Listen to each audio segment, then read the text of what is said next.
ಆತ್ಮೀಯ ವಿದ್ಯಾರ್ಥಿಗಳೇ, ಇವತ್ತು ಹೊಸ ಅಧ್ಯಾಯ ರಿಸಲ್ಯೂಷನ್ ಆಫ್ ಪಾರ್ಟ್ನರ್ಶಿಪ್ ಆದ್ಮೇಲೆ 1ನೇ ಬುಕ್ ಮುಗೀತು, 2ನೇ ಬುಕ್ ಬಂದೀವಿ ನಾವು. ಅಕೌಂಟಿಂಗ್ ಪವರ್ ಶೇರ್ ಕ್ಯಾಪಿಟಲ್ ಇದರಾಗಿಂದ ಒಂದು ಅಧ್ಯಾಯ ಐತಿ, ಇನ್ನೊಂದು ಅಧ್ಯಾಯ ಐತಿ. ಇದು 12 ಅಂಕಗಳ ಒಂದು ಪ್ರಶ್ನೆ. ಬರೀ ಜರ್ನಲ್ ಎಂಟ್ರಿ ಬರ್ತಾವೆ, 9 ಜರ್ನಲ್ ಎಂಟ್ರಿ ಅದಾವು. 2 ವರ್ಷದ ಒಂದು ಕ್ವಶನ್ ಐತಿ, 1 ವರ್ಷದ ಒಂದು ಕ್ವಶನ್ ಐತಿ. ನೀವು ಪ್ರಥಮ ವರ್ಷದಾಗಿಂದ ಕಲ್ತಾರೆ ಈಗಾಗಲೇ ಸಂಯುಕ್ತ ಬಂಡವಾಳ ಸಂಸ್ಥೆಗಳ ಬಗ್ಗೆ. ಅದನ್ನು ಇಲ್ಲಿ ಪ್ರಾಕ್ಟಿಕಲ್ ಅಭ್ಯಾಸ ಮಾಡ್ತೀವಿ. ಥಿಯರಾಟಿಕಲಿ ಅಂದರೆ ಏನಪ್ಪ, ಮೀನಿಂಗ್ ಆಫ್ ಕಂಪನಿ ಅಂದರೆ company is an voluntary association formed by share holders to carry a business and to share the profits ಅಂತ ಕರಿತೀವಿ ನಾವು. ಆಮೇಲೆ ಇಲ್ಲಿ ಇನ್ನೊಂದು 2 ಮೂರು ಹೇಳ್ತಾರೆ, company is an association of persons who contribute money or money's worth to a common stock and use it for common purpose. ಇದು ಬಹಳ ಸರಳವಾದ ವ್ಯಾಖ್ಯೆ. ನಿಮಗೆ ನಾನು ನೋಟ್ಸ್ ನೀನು ಕಳಿಸೇನೆ. ಇನ್ನು ಫ್ಯೂಚರ್ಸ್ ಬೇಕಾದ 2 ಮಾರ್ಕ್ಸ್ನಾಗ ಕೇಳ್ತಾರೆ, ಲಕ್ಷಣಗಳು ಅಂತೇಳಿ. ಬಾಡಿ ಕಾರ್ಪೊರೇಟ್ ಅಂದರೆ ಏನಪ್ಪ, companies form under companies act 1956 ಇತ್ತು, ಚೇಂಜ್ ಆಗಿ 2013 ಆಗೈತಿ. 2013ರ ಕಂಪನಿಗಳ ಕಾಯ್ದೆಯ ಪ್ರಕಾರ ಅಸ್ತಿತ್ವಕ್ಕೆ ಬಂದಿರತಕ್ಕಂಥ ಒಂದು ಕಾನೂನಿನ ಅಸ್ತಿತ್ವ, ಕರ್ತಕ್ಕ ವ್ಯಕ್ತಿ ಬಾಡಿ ಕಾರ್ಪೊರೇಟ್ ಕರಿತೀವಿ. ಸೆಪ್ರೇಟ್ ಲೀಗಲ್ ಎಂಟಿಟಿ, ಇದು ತನ್ನ ಪ್ರತ್ಯೇಕ ಅಸ್ತಿತ್ವ ಹೊಂದಿರ್ತೈತಿ. ಅಂದರೆ ನಾವು ಹೋದ ವರ್ಷ 2ನೇ ಅಧ್ಯಾಯ ಬಂದಾಗ ಕನ್ವೆನ್ಷನ್ಸ್ ಬಂದಿದ್ದು, ಅಲ್ಲಿ ಎಂಟಿಟಿ ಅಂತ ಬಂದು ಬಿಸ್ನೆಸ್ ಎಂಟಿಟಿ, ಓನರ್ ಬೇರೆ ಮತ್ತು ಬಿಸ್ನೆಸ್ ಬೇರೆ ಅಂತೇಳಿ ಇದು ಅನ್ವಯ ಆಕತಿ. ಅಂದರೆ company is separate from it's share holders. ಕಂಪನಿಯು ತನ್ನ ಷೇರುದಾರರಿಂದ ಪ್ರತ್ಯೇಕವಾಗಿರ್ತದೆ, ತನ್ನದೇ ಆಡಳಿತ ಹೊಂದಿದ್ದಕ್ಕೆ ಸಪ್ರೇಟ್ ಲೀಗಲ್ ಎಂಟಿಟಿ ಅಂತ ಕರೀತಾರೆ. ಲಿಮಿಟೆಡ್ ಲಯಬಿಲಿಟೀಸ್ ಅಂದರೆ ಷೇರುದಾರ ಹೊಣೆಗಾರಿಕೆಯು ಅವರು ಖರೀದಿ ಮಾಡಿದಂಥ ಷೇರುಗಳಿಗೆ ಸೀಮಿತವಾಗಿರ್ತದೆ. The liability of share holders are limited to the face value of shares. Perpetual succession, ನಿರಂತರ ಅಸ್ತಿತ್ವ ಅಂದರೆ it continues due to any share holders death, lunacy or illness or insolvent. ಯಾವುದೇ ಒಬ್ಬ ಸದಸ್ಯನ ಮರಣ, ಮತಿಭ್ರಮಣೆ ಅಥವಾ ದಿವಾಳಿಯಿಂದ ಸಂಸ್ಥೆ ಮುಚ್ಚುವುದಿಲ್ಲ, ಇದು ನಿರಂತರ ಅಸ್ತಿತ್ವ ಕರಿತೀವಿ. ಕಾಮನ್ ಸೇಲ್ಸ್ ಅಂದರೆ company has a common seal and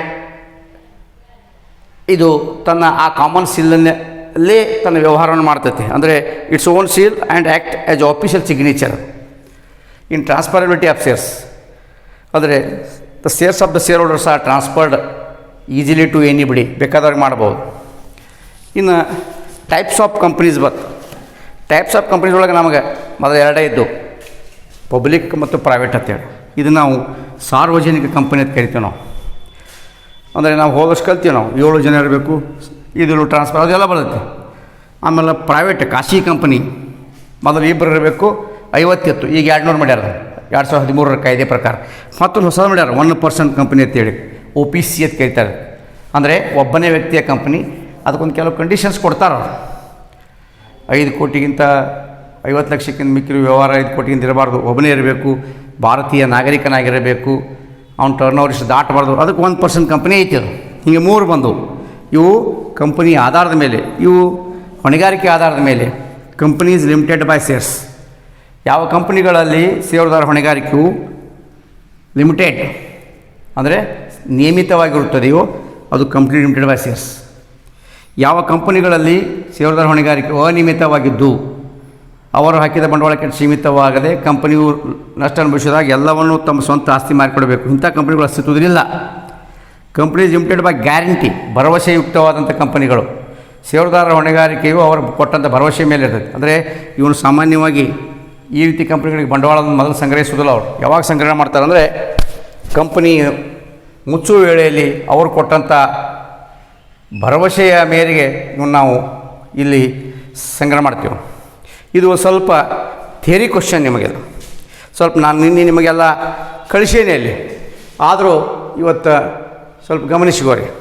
ಯಾಕಂದರೆ ಈ ಥಿಯರಿ ನಾನು ಮತ್ತು ನಿಮಗೆ ಕೆಲವು ಕ್ವಶನ್ ಬ್ಯಾಂಕ್ ಕಳಿಸೋದ್ರಾಗ ಎಲ್ಲ ಬರ್ತಾವೆ.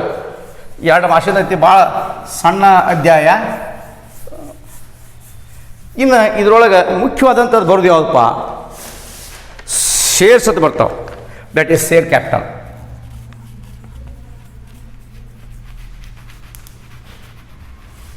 ಶೇರ್ ಕ್ಯಾಪಿಟಲ್ ಅಂದರೆ ಏನು? ಇಲ್ಲಿ ಪೇಜಸ್ ಆಫ್ ಶೇರ್ ಕ್ಯಾಪಿಟಲ್ ಹಂತಗಳು ಯಾವ ಬರ್ತಾವೆ? ಫಸ್ಟ್ ಒಂದು ಬರುತ್ತೆ ಆಥರೈಸ್ಡ್ ಕ್ಯಾಪಿಟಲ್. ಇದಕ್ಕೆ ನಾವು ರಿಜಿಸ್ಟರ್ಡ್ ಆರ್ ನಾಮಿನಲ್ ಕ್ಯಾಪಿಟಲ್ ಅಂತ ಕರಿತೀವಿ ನಾವು. ಅಂದರೆ ಅಧಿಕೃತ ಬಂಡವಾಳ. ಇದಕ್ಕೆ ನಾವೇನು ಕರಿತೀವಿ ರೀ? ಅಧಿಕೃತ ಬಂಡವಾಳ. ಅಂದರೆ ಒಂದು ಕಂಪನಿಯು ಸಾರ್ವಜನಿಕರಿಂದ ಸಂಗ್ರಹಿಸಬಹುದಾದ ಗರಿಷ್ಠ ಮೊತ್ತ, ಇದಕ್ಕಿಂತ ಹೆಚ್ಚು ಸಂಗ್ರಹ ಮಾಡೋಕ್ಕೆ ಬರೋಂಗಿಲ್ಲ. A company can collect the maximum amount of capital from the public is called authorised capital. ಆಮೇಲೆ ಎರಡನೇದು ಬರ್ತೈತಿ, ಯಾವುದಪ್ಪ? Issued capital. This is the part of issued this is part of authorised capital. ಅಂದರೆ ಇದಕ್ಕೆ ನಾವು ನೀಡಿದ ಬಂಡವಾಳ ಅಂತ ಕರಿತೀವಿ. ಅಂದರೆ ತನಗೆ ಎಷ್ಟು ಬೇಕಷ್ಟ, ನಾನೀಗ ಪೇಜಸ್ ಹಾಕಿ ಕೊಡ್ತೇನೆ ನಿಮಗೆ. ತನಗೆ ಎಷ್ಟು ಬಂಡವಾಳ ಬೇಕು ಅಷ್ಟೇ ಬಂಡವಾಳದ ಕರಿತೈತಿ. ಎಲ್ಲ ಬಂಡವಾಳ ಅಧಿಕೃತ ಐತೆ ಅಂದರೆ 10 ಲಕ್ಷ ರೂಪಾಯಿ ಬಂಡವಾಳ, ಅದಕ್ಕೆ ಅಧಿಕೃತ ಬಂಡವಾಳ 10 ಲಕ್ಷ ಅದಕ್ಕೆ ಕರೆಯಂಗಿಲ್ಲ. ಅದು ತನಗೆ ಎಷ್ಟು ಬೇಕು ಅಷ್ಟೇ ತೊಗೋತೈತಿ. ಯಾಕಂದರೆ ಎಲ್ಲ ಬಂಡವಾಳ ತೊಗೋತು ಉಪಯೋಗ ಆಗಲಿಲ್ಲ, ಷೇರುದಾರರಿಗೆ ಲಾಭಾಂಶ ಕೊಡಬೇಕಾಗ್ತೈತಿ. ಇದಕ್ಕೆ ನೀಡಿದ ಬಂಡವಾಳ ಅಂತ. ಅಂದರೆ issued capital is the part of the authorized capital and actually issued to the public. Then subscribed capital ಅಂದರೆ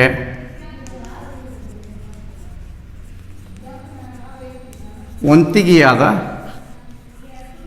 ನಾನು ಕನ್ನಡದಲ್ಲಿ ಬರೆದು ಆಮೇಲೆ ಅಂಕಿ ಬರೀತೀನಿ ನಾನು. Subscribed capital is the part of the issued capital actually subscribed by the public. ವಂತಿಗೆ ಬಂಡವಾಳವು ನೀಡಿದ ಬಂಡವಾಳದ ಒಂದು ಭಾಗವಾಗಿದ್ದು ಸಾರ್ವಜನಿಕರು ಕೊಟ್ಟಂಥ ಬಂಡವಾಳ. ಇದರೊಳಗೆ ಕಾಲ್ಡ್ ಅಪ್ ಕ್ಯಾಪಿಟಲ್ ಏನೇ ಕಾಲ್ಡ್ ಅಪ್ ಕ್ಯಾಪಿಟಲ್ ಅಂತ ಕರಿತೀವಿ ನಾವು. ಇದಕ್ಕೆ ನಾವು ಕರೆದ ಬಂಡವಾಳ. The called up capital is a part of subscribed capital and actually called to the public for subscription ಅಂತ ಕರಿತೀವಿ ನಾವು. 5 paid up capital. ಏನು paid up capital ಅಂದರೆ ಕೊಟ್ಟ ಬಂಡವಾಳ. Paid up capital is a part of the capital called up capital which actually paid by the public. 5 ನಾವು ಇಲ್ಲಿ ಮಾಡ್ತೇವೆ. ಇನ್ನೊಂದು ಬರ್ತೈತಿ ಅನ್ಪೇಡ್ ಅಪ್ ಕ್ಯಾಪಿಟಲ್, ಕೊಡದೇ ಇರುವ ಬಂಡವಾಳ.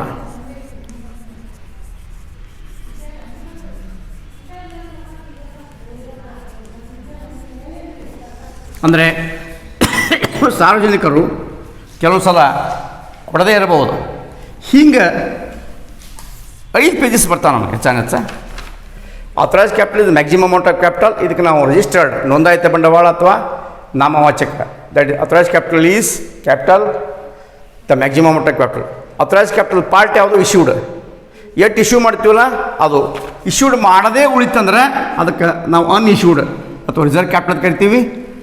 Subscribed capital is the part of issued capital actual subscribed by the public. ಅದರೊಳಗೆ ನಾವು ಕಾಲ್ ಮಾಡ್ತೀವಿ. ಹೆಂಗೆ ಆಮೇಲೆ ಇಲ್ಲಿ ಹೇಳ್ತೀನಿ ನಾನು, ನಮ್ಮದು ಒಂದು 10 ಲಕ್ಷ ರೂಪಾಯಿ ಅಥರೈಸ್ಡ್ ಕ್ಯಾಪಿಟಲ್ ಐತಿ.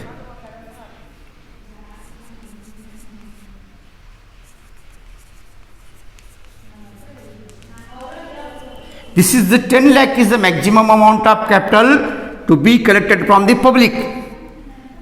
But 10,000 ರೂಪಾಯಿ ಹೆಂಗೆ ಅಪ್ಪ 10 ಲಕ್ಷ ಕ್ಯಾಪಿಟಲ್ ಹೆಂಗೆ ಅಂದಾಗ ನಾವು 1 ಲಕ್ಷ ಶೇರ್ಗಳನ್ನು ಮಾಡ್ತೇವೆ ನೋಡಿ. ಶೇರ್ಸ್ ಅಂದರೆ ಏನು ಮುಂದೆ ಬರ್ತಾನೆ. Share is the part of total capital. 1 lakh shares at rupees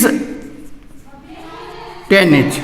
10 ರೂಪಾಯಿ ಕೊಂದರಂತೆ 1 ಲಕ್ಷ ಷೇರುಗಳನ್ನು ನಾವು ಮಾರೋದರ ಮೂಲಕ 10 ಲಕ್ಷ ಬಂಡವಾಳವನ್ನು ಸಂಗ್ರಹಿಸಬಹುದು. ಆದರೆ ಇಶ್ಯೂಡ್ ಬಂದಾಗ ನಾವು 10 ಲಕ್ಷ ಎಲ್ಲ ಇಶ್ಯೂ ಮಾಡೋದಿಲ್ಲ, ಕಡಿಮೆ ಇಶ್ಯೂ ಮಾಡ್ತೀವಿ. ಸಬ್ಸ್ಕ್ರೈಬ್ ಮಾಡಿದಾಗ ಕಡಿಮೆ ಸಬ್ಸ್ಕ್ರೈಬ್ ಆಗ್ತದೆ. ಹಿಂಗೆ ಇಲ್ಲಿ ನಾವು ಹೆಂಗೆ ತೊಗೋತೀವಪ್ಪ ಅಂದಾಗ ಇಲ್ಲಿ ನಾವು ಒಂದು ನಿಮಗೆ ಮ್ಯಾಪ್ ಹಾಕಿ ಕೊಡ್ತೀನಿ. ಅಥರೈಸ್ ಕ್ಯಾಪಿಟಲ್ ಅಂದರೆ ಏನಪ್ಪ ಏನ್ರಿ, 1 lakh shares of rupees 10 each. ಇದು ಅಥರೈಸ್ ಕ್ಯಾಪಿಟಲ್. ಅಂದರೆ ನಮ್ಮದು ಟೋಟಲ್ ಬಂಡವಾಳ ಎಷ್ಟು ಬಂತು? 10 ಲಕ್ಷ ಆದಂಗೆ ಆಯ್ತಲ್ಲೋ. 10 ಲಕ್ಷ ಆಯ್ತು ನಮ್ಮ ಟೋಟಲ್ ಬಂಡವಾಳ. ಸ್ವಲ್ಪ ಗಮನಿಸಿಕೊಳ್ಳಿ ನೀವು.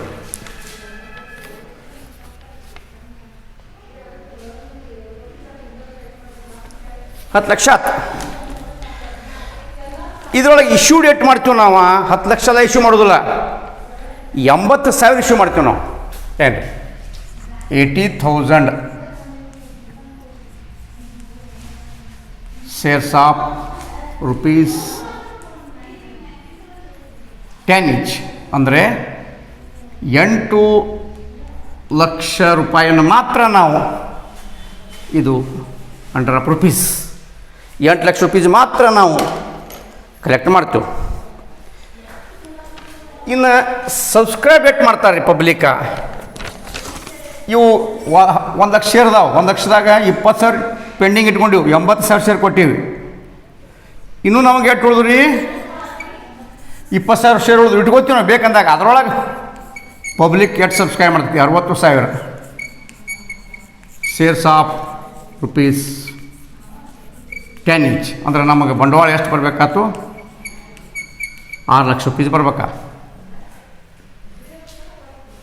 ಆದರೆ ಒಂದೇನು, 10 ರೂಪಾಯಿ ಒಮ್ಮೆ ಕರೆಯಂಗಿಲ್ಲ ನಾವು, ಇನ್ಸ್ಟಾಲ್ಮೆಂಟ್ ಮ್ಯಾಗ ಕರಿತೀವಿ ನಾವು. ಹೆಂಗೆ ರೀ? ₹2 ಮುಂದೆ ಬರ್ತೈತಿ ಅದು ಅಪ್ಲಿಕೇಶನ್ನ, ₹3 ಅಲಾಟ್ಮೆಂಟ, ₹5 ಫಸ್ಟ್ ಆ್ಯಂಡ್ ಫೈನಲ್ ಕಾಲ್. ಅಂದರೆ a value of share, a face value of share is called by the company on installment. ಹಂತವಾಗಿ ಕರ್ಕೋತೀವಿ ನಾವು. ಯಾಕೆ ಎಲ್ಲೊಮ್ಮೆ ₹10 ತೊಗೊಂಡು ಬಿಟ್ಟಿವಿ ಅಂದರೆ ಆ ಬಂಡವಾಳ ಮೇಲೆ ಇನ್ವೆಸ್ಟ್ಮೆಂಟ್ ಆಗ್ತಿರಂಗಿಲ್ಲ, ಅದು ಡೆಡ್ ಅಮೌಂಟ್ ಆಕೈತಿ. ಬಟ್ ಡೆಡ್ ಅಮೌಂಟ್ ಆತಂದ್ರೆ we have to pay the profit to them. Liable ಆಗ್ತೀವಿ ನಾವು, ಕೊಡಬೇಕಾಗೈತೆ. ಅದಕ್ಕೆ ನಮಗೆ ಎಷ್ಟು ಬೇಕು ಅಷ್ಟೇ ಬಂಡವಾಳವನ್ನು ನಾವು ಕಾರ್ಡ್ ಮಾಡ್ತೀವಿ. That is called. ಇಷ್ಟ ಕರಿತೀವಿ ನಾವು ಅಲಾಟ್ಮೆಂಟ್ ತನಕ. ಅಷ್ಟೇ ₹5 60,000 ತನಕ. 60,000 ಶೇರ್ಗಳಿಗೆ ನಾವು ಏನು ಹೇಳ್ತೀವಿ? ಆಯ್ತು ₹60,000 ಕೊಟ್ಟರೆ ನೀವು 60,000 ಶೇರ್ ಅದಾವೆ ನಿಮಗೆ, ಹೌದ್ರಾ? ₹6 ನೀವು 5 ಅಟ್ಟ ಕೊಡ್ರಿ, ₹5 ಅಟ್ಟ ಕೊಡ್ರಿ ಅಂತ ಹೇಳ್ತೀವಿ ನಾವು. ಅಂದರೆ ನಮ್ಗೆ 5 6 30,000, ₹3 ಲಕ್ಷ ಅಟ್ಟ ನಮ್ಗೆ ಸಾಕು. Sufficient capital. ಅದರೊಳಗೆ ತುಪ್ಪಿಸ್ತಾರೆ ಕೆಲವರು. 60,000 ಶೇರ್ಗಳು ಬರೋಂಗಿಲ್ಲ ನಮಗೆ. ಎಷ್ಟು ಬರ್ತಾವ್ರಿ? 58,000 ಶೇರ್ ಬರ್ತಾವೆ. Of rupees 5 each. 3 ಲಕ್ಷ ಬರೋಂಗಿಲ್ಲ, 2,80,000 ಬರ್ತಾವೆ ನೋಡಿ. ಹಂಗಾರೆ ಅನ್ಪೇಡ ಪೆಟ್ರಿ 2,000 ಶೇರ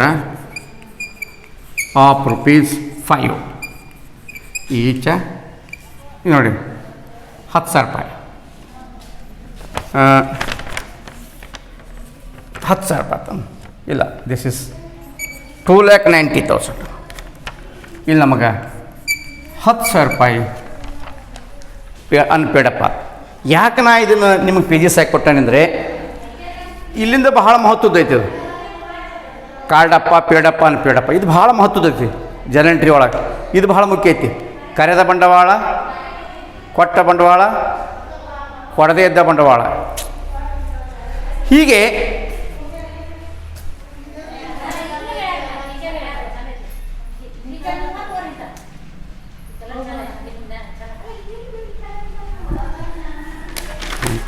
ಮಾಡ್ಕೊ ಹೀಗೆ ಬಂಡವಾಳದಲ್ಲಿ ಈ ಹಂತಗಳನ್ನು ನೋಡಿದ ಮೇಲೆ ನಾವು ಶೇರ್ಗೆ ಬರಬೇಕು. ನಾವು ಸ್ವಲ್ಪ ಗಮನಿಸ್ಕೊರಿ. ನೀವು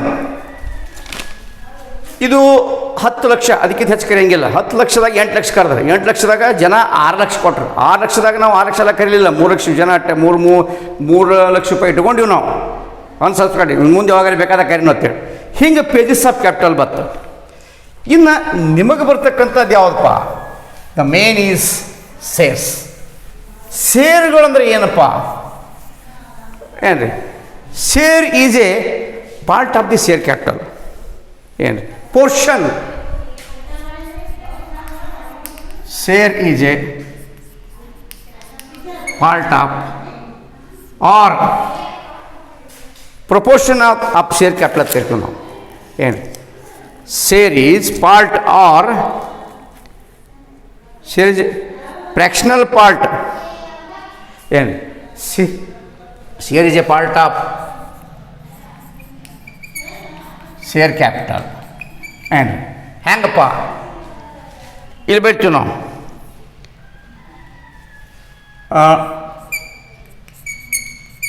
10 lakh capital is divided 1 lakh shares at rupees 10 each. This is the share. One share is equal to, this is the face value of share 10. 1 lakh ಷೇರುಗಳು 10 ರೂಪಾಯಿ ಕೊಂದರಂತೆ 10 ಲಕ್ಷ ಕ್ಯಾಪಿಟಲ್. ಇಲ್ಲಿ ಟೈಪ್ಸ್ ಆಫ್ ಶೇರ್ ಎರಡು ಬರ್ತಾವೆ. ಟೈಪ್ಸ್ ಆಫ್ ಶೇರ್ಸ್ ಎರಡು. ಒಂದು equity R ordinary shares, ಅಂದರೆ ಸಾಮಾನ್ಯ ಷೇರುಗಳು. ನಾವು ಕಲ್ತೀವಿ ಇದನ್ನು. ಸಾಮಾನ್ಯ ಷೇರುಗಳು, ಪ್ರಥಮ ಹಕ್ಕಿನ ಷೇರುಗಳು. ಏನು? ಆಮೇಲೆ ಎರಡನೇದು preference shares.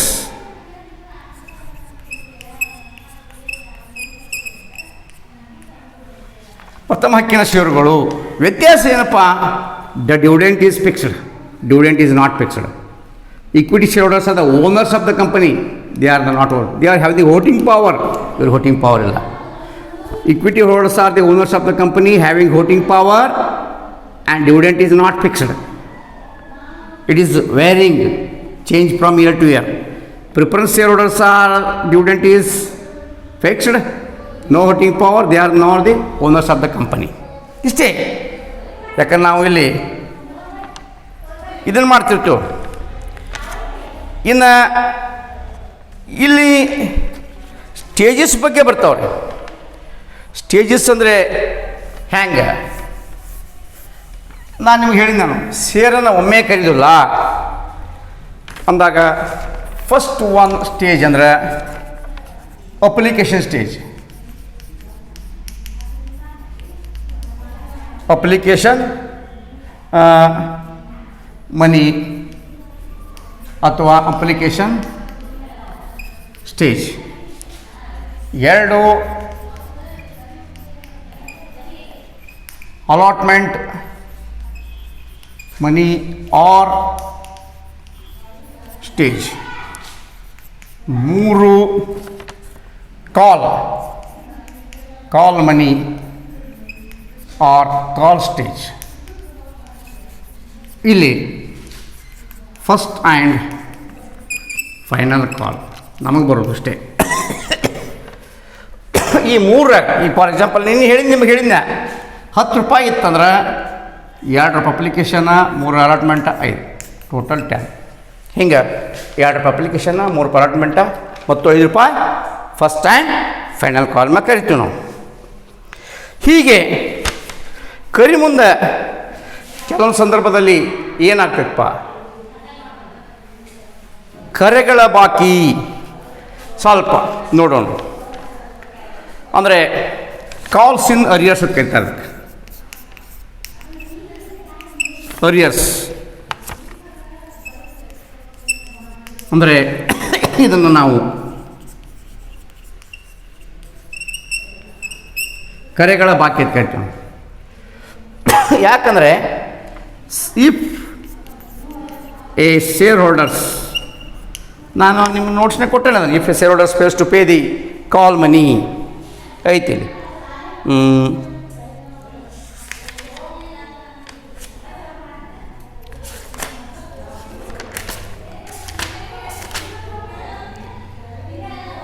if a shareholder fails to pay the amount of call, if a shareholder ಬರ್ಕೊಂಬಿಡಿ, ಇದನ್ನು ಬರ್ಕೊಳಕ್ಕೆ, holder fails to pay the call money, if a shareholder fails to pay the call money, if a shareholder fails to pay the call money, even though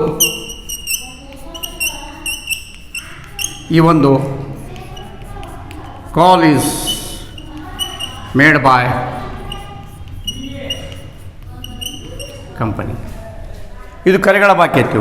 ಒಮ್ಮೊಮ್ಮೆ ನಮಗೆ ಏನಾಕತ್ತೆ, ಕಾಲ್ in advance, ಕರೆಗಳ ಮುಂಗಡಕ್ಕೆ ಕರಿತಾನೆ. ಈಗ ನೋಡ್ರಿ, ಇದನ್ನು ಕೊಟ್ಟಿರ್ತಾನೆ, ಇದನ್ನು ಕೊಡೋ ಮುಂದೆ ವಾಲ್ಯ ಕೊಡಂಗಿಲ್ಲ ಅವನು. ಇದನ್ನು ನಾವು ಕರೆಗಳ ಅರಿಯರ್ಸತ್ ಕರಿತೀವಿ ನಾವು. ಒಮ್ಮೆ ಇದನ್ನು ಕೊಟ್ಟಿರ್ತಾನೆ, ಇದನ್ನು ಕರಿ ಅಂತ ಹೇಳ್ತೀವಿ, ಅವಾಗ ಇದನ್ನು ಕೊಟ್ಬಿಡ್ತಾನೆ, ಅಡ್ವಾನ್ಸ್ 10 ರೂಪಾಯಿ ಕೊಟ್ಬಿಡ್ತಾನೆ. That is called call in advance. ಅಂದರೆ if a share holders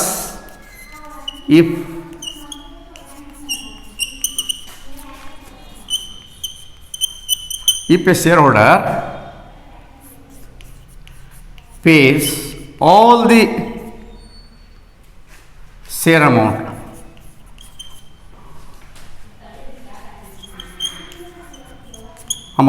advance even company not make the calls. ನೋಡಿರಿ, ಕಂಪನಿಯು ಕರೆಗಳನ್ನು ಮಾಡದೇ ಇದ್ದರೆ that is called call in advance ಅಂತ ಕರಿತೀವಿ. ಅಂದರೆ the amount received by the company from its shareholders even the call is not made. ಇದನ್ನು ಬರೀಬೋದು ನಾವು. ಏನು ಕಾಲ್ ಇನ್ ಅಡ್ವಾನ್ಸ್ ಅಂದರೆ if share holder pays all the share amount advance even company not make the calls. Call ಕರೆಗಳನ್ನು ಮಾಡದೇ ಇದ್ದಾಗೂ ಕೂಡ. ಇನ್ನು ಮುಖ್ಯ 2 ಬರ್ತಾವೆ ಇದರೊಳಗೆ. ಇವು ಇದಾದಮೇಲೆ ಓವರ್ ಸಬ್ಸ್ಕ್ರಿಪ್ಷನ್, ಅಂಡರ್ ಸಬ್ಸ್ಕ್ರಿಪ್ಷನ್ ಬರ್ತಾವೆ. Then minimum subscription. ಹೋದ ವರ್ಷ ಆಗಿತ್ತು. ಕನಿಷ್ಠ ವಂತಿಗೆ ಎಂದರೇನು ನಿಮ್ಗೆ ಹೋದ ವರ್ಷ ಗೊತ್ತೈತೆ. ಕಂಪನಿಯನ್ನು ಪ್ರಾರಂಭಿಸಲು ಬೇಕಾಗ್ತಕ್ಕಂಥ ಕನಿಷ್ಠ ಮೊತ್ತಕ್ಕೆ ಕನಿಷ್ಠ ವಂತಿಗೆ ಅನ್ನುತ್ತೇವೆ, ಐತೆ ಅಲ್ಲಿ ಮಿನಿಮಮ್ ಸಬ್ಸ್ಕ್ರಿಪ್ಷನ್. ಅಂದರೆ the minimum amount to be collected from the public to start the company, that is called minimum subscription. ಅದರೊಳಗೆ ಓವರ್ ಸಬ್ಸ್ಕ್ರಿಪ್ಷನ್ ಅಂತ ಬರ್ತೈತಿ. ಓವರ್ ದಟ್ ಇದಕ್ಕೆ ನಾವು ಅತಿ ವಂತಿಗೆ ಅಂತ ಕೇಳ್ತೀವಿ ನಾವು. ಅಂದರೆ ಹೆಚ್ಚು. ಹೆಂಗಪ್ಪ, more applications are issued from the public offered when the company receives when the company receives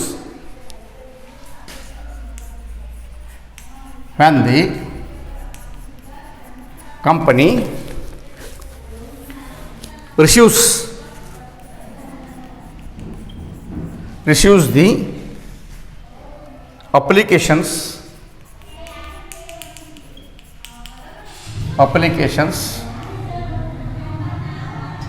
for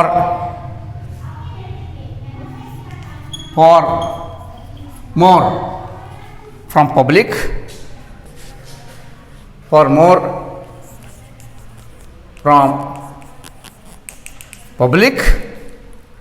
than actually offered to public for subscription.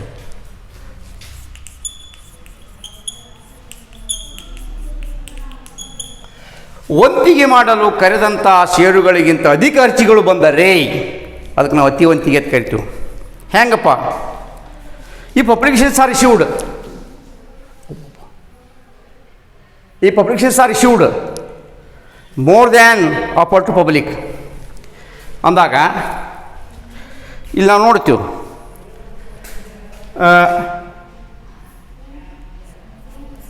12,000 application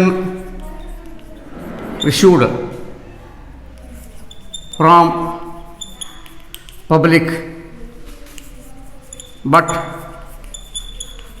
offered to only 10,000 share application. Yes, okay.